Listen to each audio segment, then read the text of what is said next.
Now, an important update following my interview last night with Kamal, one that's bad news for the ABC.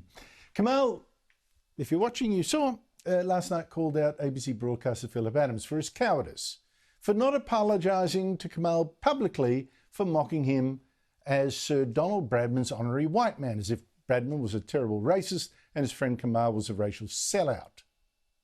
Phillip is not facing the fact.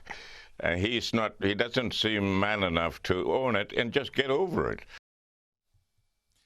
Well, one viewer watching that last night was National Senator Ross Cadell, who was furious because he was the politician last week who asked the ABC boss, David Anderson, in Senate estimates about that insult and got this response that Adams had at least apologised privately to Kamal.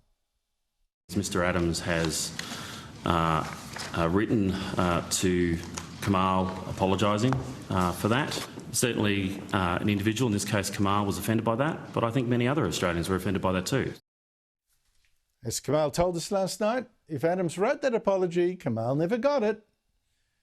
Kamal later contacted Armstrong saying, "What's the story here?" And only then did he get an email from Adams, Armstrong must have jumped him with a ton of bricks, offering a non-apology, claiming, well, Kamal had just misunderstood him. Sorry about your misunderstanding. National Senator Ross Cadell joins me now. Ross Cadell, thank you so much for your time. Has the ABC boss misled Parliament, misled your committee with that answer to you saying that Adams had apologised to Kamal? Well, it appears so, doesn't it? And my office is writing to the Secretary to seek clarification because the answer he gave now appears false and we need to get to the bottom of it and quickly. How serious is it to give an answer, deliberately or not, that is misleading, that is untrue? It's very serious. Senate estimates process is the people's look into government spending and government operations. And I have very little doubt that Mr Anderson didn't do it knowingly or willingly. The bigger question, Andrew, is has someone in the ABC lied to him about what's happened or misled him to bring him in there with such confidence saying that it had been done?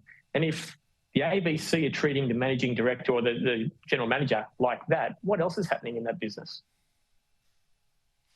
Well, that's a very, very good point, because there were other aspects to his evidence that suggest that he wasn't being told the truth, or not told quickly enough what actually happened with some of the ABC broadcasts that have been called biased. They had no clue.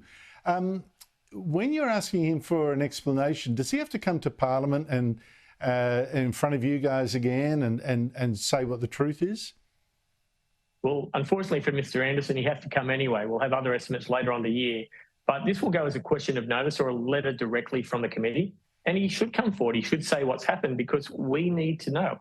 The things you raise about Senator Nampijinpa-Price not having her racist things referred to him, and I asked him in estimates, was he running a protection racket? He said he's not, but from the outside it looks very much like it.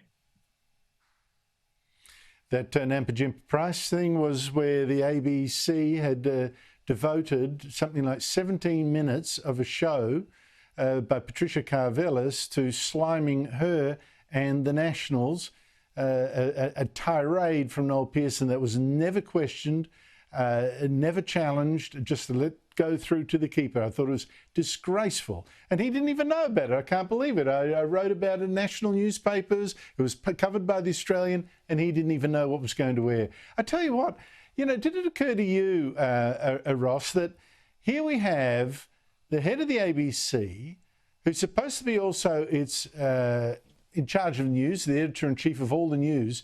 He seemed rather clueless about what his organisation was putting to air, and seemed clueless about why. He didn't know half the answers, and didn't know, for example, that Phillip Adams' apology had not been received by Kamal. That's the point. If the ABC people, if staff, are journalists, if they're misleading their editor-in-chief, their general manager, we have a real problem. There's some good people operating in the regions, keep the ABC going out there, but too many people in the cities, I think the A in ABC stands for Activist Broadcast Network, and it's not good enough. We need to have more clarity on what they're doing. And if they're not accountable to their own general manager or the Australian people, what's going on? Just a final thing, Ross Cadell. what do you expect the ABC to do with Philip Adams? Because we still have not had the ABC tackle what I think is the enormous cowardice here. He's offered, finally, a mealy-mouth apology. It's not really an apology, but an apology of sorts, to Kamal privately, when in fact he insulted Kamal publicly. I think a private apology for a public insult is not worth the paper it's written on. What do you make of that? Andrew, we know that woke are never wrong. So just like in this, Philip Adams can't be wrong. He's justified for whatever reasons of people misinterpreting him or anything like that. He needs to come out publicly and say he was wrong. He needs not only to do this to Kamal, but he needs to do this to Don Bradman's family. He basically called the Don a white supremacist. A man, Nelson Mandela, said cancelling the test tour of Australia was the beginning of the end for apartheid.